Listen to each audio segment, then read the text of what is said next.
Good evening, you're with Sky News. These are live pictures from Dubai at the start of the celebrations for the grand opening of what's being billed as the world's most lavish hotel, the Atlantis in Dubai. £20 million launch party. It's costing millions to build as well. All sorts of A-list stars have jetted in. Kylie Minogue, top of the bill. She's performing tonight. Also, Sarah the Duchess of York, Lindsay Lohan, Mary-Kate Olsen, Bob Geldof, Robert De Niro. They've all been flown in at a cost of millions just to walk along the red carpet, just to go and open this incredibly lavish hotel. Some of the rooms there believed to cost something like £23,000 a night. The penthouse suite has already apparently been booked out for the entire year, so bucking the credit crunch somewhat there.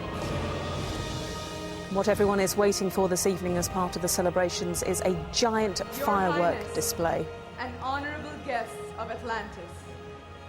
It is indeed a joyous occasion, as tonight we witness the birth of an icon. Marvel as the Palm Island illuminates.